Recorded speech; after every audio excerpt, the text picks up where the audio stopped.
खबर हरियाणा रेवाड़ी से। कोसली विधायक लक्ष्मण सिंह यादव की अगुवाई में कोसली विधानसभा में शुरू हुई भाजपा की ग्राम परिक्रमा यात्रा। अब खबर विस्तार से। भाजपा के राष्ट्रीय अध्यक्ष जेपी नड्डा एवं किसान मोर्चा के राष्ट्रीय अध्यक्ष राजकुमार चाहर ने लोगों को वर्चुअली किया संबोधित। लोकसभा चुनावों से पूर्व भाजपा अपनी कल्याणकारी योजनाओं को जन जन तक पहुंचाने का भरसक प्रयास कर रही है, ताकि उन योजनाओं का लाभ पंक्ति में खड़े आखिरी व्यक्ति को मिल सके।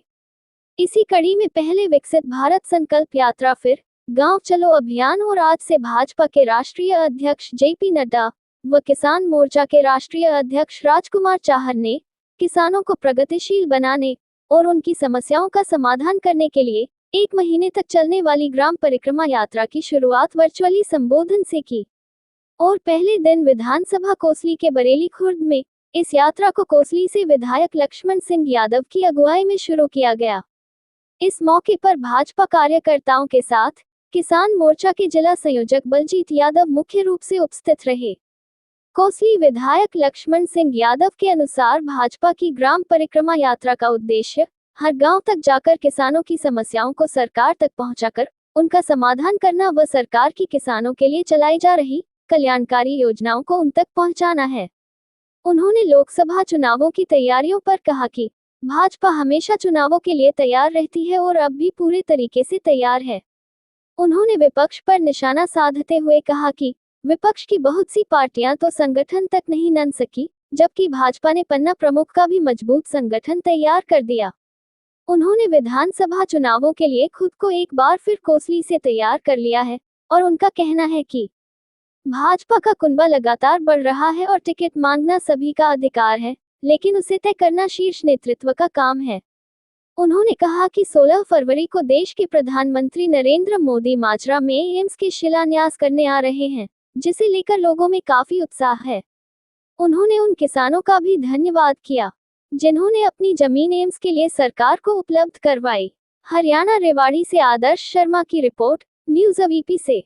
आज किसान मोर्चा के द्वारा और एक किसान परिक्रमा यात्रा जो गांव-गांव जाएगी, जैसे विकसित भारत यात्रा चली थी, उसी तरह से किसानों से संबंधित समस्याएं वो यात्रा जाके पूछेगी और हमारी जो पार्टी की नीतियां और सरकारों से कितनी अच्छी हैं उनका भी बखान वहाँ पे करेगी। तो आज तो एक बार किसानों की समस्या को लेके गांव-गांव तक ये यात्रा हर गांव में पहुँचेगी। कितने गांव में जाएगी? सभी गांव में जाएगी, क्योंकि आपने देखा विकसित भारत यात्रा भी 6500 कुछ गांव में पूरे हरियाणा में गई थी। ये भी उसी तरह से पूरे हरियाणा के एक गांव में जाएगी। कोसली हल्के के एक गांव में ये पहुंचेगी, 138 गांव में। लोकसभा का चुनाव भी सर पर है, क्या पूरी तैयारी की गई है लोकसभा चुनाव? लोकसभा का तो हमारे कार्यकर्ता तो कभी आराम से बैठता ही नहीं, 24 घंटे चुनाव के मूड में रहता है और चुनाव के लिए तैयार है। दूसरी पार्टियां आज तक अपना संगठन नहीं बना पाई, प्रदेश का संगठन नहीं बना पाई, जिले का संगठन नहीं बना पाई, वहाँ आज हमारा पन्ने का संगठन बना हुआ है। तो आप सोच सकते हैं कि कितनी बड़ी तैयारी आज हमारे मुकाबले में किसी की और तैयारी नहीं है। हमारे तो Bharatiya Janata party micro management से चुनाव लड़ती है, वो हम पूरी तरह से तैयार हैं। आज लोग गांव-गांव जा रहे हैं। विधानसभा चुनाव को लेकर क्या कहेंगे? आपकी आगे क्या रणनीति है? काफ़ी लोग देख रहे हो, आप दौड़ में तो नए कैंडिडेट निकल कर आ रहे हैं चुनाव को लेकर, आपकी क्या रणनीति है? कैंडिडेट तो देखिए बड़ा परिवार हो रहा है, अच्छी बात है, और बड़े परिवार को संभालना हमारे ऊपर नेतृत्व का काम है, अपने आप संभालेंगे। और आपको पता ही है कि भारतीय जनता पार्टी कार्यकर्ताओं का ख्याल विशेष रखती है। आपकी क्या तैयारी है कोसली से? कि मैं ही तैयारी कर रहा हूँ और कौन कर रहा है? आपको क्या लगता है? एक बहुत बड़ा प्रोजेक्ट था, 16 साल को नरेंद्र मोदी जी आ रहे हैं, उसको लेकर क्या तैयारी की गई? देखिए, मैं तो आज क्षेत्र के लोगों में उत्साह है, उमंग है, और आज आदरणीय मोदी जी इस क्षेत्र को इतनी बड़ी सौगात दे रहे हैं। इसमें सबका परिश्रम जुड़ा है, राव इंद्रजीत का भी परिश्रम जुड़ा है, मुख्यमंत्री की घोषणा 2015 में हुई थी बावल में, उनका भी परिश्रम जुड़ा है, और क्षेत्र के लोगों का सबका इसमें परिश्रम जुड़ा है। और आपने ये भी देखा होगा कि जब राम सेतु बन रहा था तो नल और नील जहाँ लग रहे थे, वहीं बानर, भालू, बनवासी, गिरिजन सब लोग उस राम सेतु में लग रहे थे, तो गिलहरी भी लग रही थी। और गिलहरी लाती मिट्टी लपेटती और वो राम सेतु पे छोड़ती, तो लोग उसका तमाशा देख रहे थे। उन्होंने कहा कि भाई आपसे कि ये पुल बनेगा इतनी मिट्टी से, तो बोला जब पुल का इतिहास लिखा जाएगा तो मेरा नाम होगा। तो आज गिलहरी की तरह ही हमने भी काम किया है। जब पहली बार मुख्यमंत्री से मिले ज़मीनों के मुआवजे के लिए, इस एम्स के लिए, मैं भी विधानसभा में भी ये मैंने उठाया। और दूसरा आपने ये भी देखा होगा कि जब मुख्यमंत्री पहली बार आए, जब मैं विधायक बना, तो एम्स संघर्ष समिति कहने लगी हमने सीएम साहब से मिलवाओ, तो हमने मिलवाया और वहाँ चर्चा की। हमने कहा जी हमारे यहाँ के लोग ज़मीन तो दे रहे हैं, लेकिन ये विस्थापित नहीं होने चाहिए, स्थापित रहें, इसका कोई काम करे। तो बोले इसके लिए क्या हो सकता है। हमने कहा इनकी जितनी जैसे हिस्से में ज़मीन जा रही है उतना इनको प्लॉट डेवलप करके दे दो ताकि ये लोग रहें। और आज उन किसानों का भी मैं धन्यवाद करूंगा, क्योंकि 2013 के बाद जो कानून था भूमि अधिग्रहण का वो बदला, लेकिन आज किसानों ने बड़ा दिल रखते हुए और आज इतनी बड़ी सौगात बनाने के लिए सरकार को अवसर दिया है। मैं सबका, और ये कलेक्टिवली सबका सहयोग था, किसी का ज़्यादा था किसी का कम था, ये हर बंदा इसमें लगा हुआ था।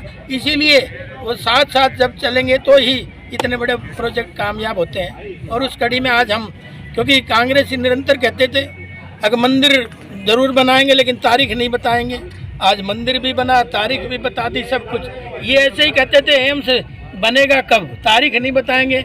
आज उनको कह दो कि 16 तारीख को आदरणीय मोदी जी इसका शिलान्यास करने आ रहे हैं, जो इस क्षेत्र के लिए वरदान साबित होगा और रोजगार 15,000 लोग रोजगार पाएंगे। क्या लगता है सर मुख्यमंत्री भी एम्स का शिलान्यास होने से पहले आएंगे? निश्चित तौर पे आएंगे। मुख्यमंत्री की घोषणा के साथ साथ ही ये सब सिरे चढ़ी है। हमने तो मुख्यमंत्री से डिमांड की थी, लेकिन मुख्यमंत्री का ये परिश्रम था जो आज साकार हो रहा है। मुख्यमंत्री कब आएंगे सर? 14 तारीख बताया था। मुख्यमंत्री कभी भी इस रैली से पहले 16 से पहले कभी भी आ सकते हैं। एक बार सभा स्थल का उस क्षेत्र का निरीक्षण करके जाएंगे।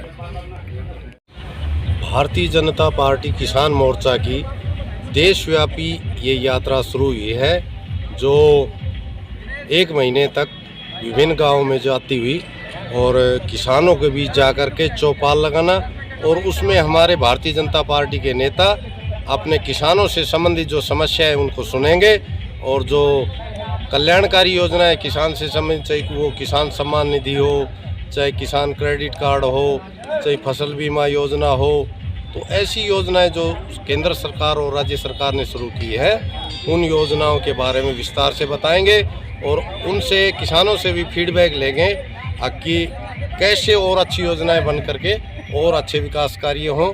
ये यात्रा पूरे ज़िले के अंदर 5 गांव एक दिन में कवर करेगी, और बावल, रेवाड़ी और इन विधानसभाओं के 5 गांव होंगे, और इन गाँव में हमारे नेता ही जाएंगे।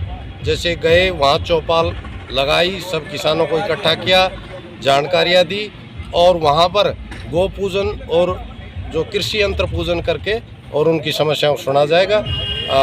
लगभग जैसे एक विधानसभा में 2 गांव के आसपास कवर होंगे, हमारे नेता 2 जाएंगे और उनकी समस्याओं नोट करेंगे, और उनको आगे जो बजट में बनने वाली हैं, जो घोषणाएं आगे होंगी किसानों की, उनके फीडबैक लेकर केंद्र सरकार तक संगठन के माध्यम से पहुंचाने का काम। कोसली हल्के में सारे गाँव में ये यात्रा जाएगी।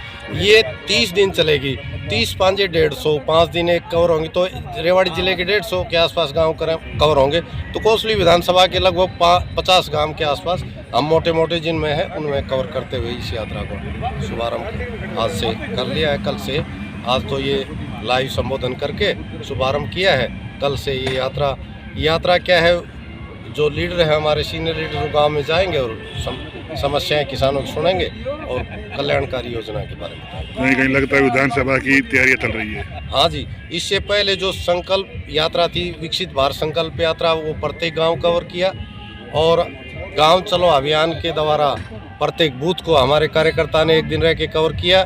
और ये किसान यात्रा है, और इसके बाद इलेक्शनों की घोषणा हो जाएगी। तो ये रूटीन में जो भारतीय जनता पार्टी कार्यक्रम चलते रहते हैं उनके निमित्त ही है, और इलेक्शनों की भी जोर शोर से तैयारियां। बलजीत जी, आपका भी नाम आ रहा है कोसली हल्के चुनाव लड़ने के लिए, क्या आपकी राय है? देखो, मेरे को तो पता नहीं नाम आ रहा है या नहीं आ रहा है, पार्टी जैसा आदेश करेगी। हम तो इतने सालों से संगठन के लगे हुए हैं और संगठन के लिए काम कर रहे हैं। पार्टी को योग्य लगेगा तो हमको दे देंगे, और कोई योग्य लगा तो उसको दे देंगे, हम उसका तन मन धन से मदद करेंगे। भाजपा सरकार के साथ अगर टिकटें मिलती है तो भी, नहीं मिलती है तो भी पार्टी का जो सिपाही यहाँ पर कमल का फूल लेकर के आएगा उसके साथ है, और पार्टी ने हमारे ऊपर विश्वास जताया तो कार्यकर्ताओं के दम पर हम भी पूरी दमखम से चुनाव लड़ेंगे।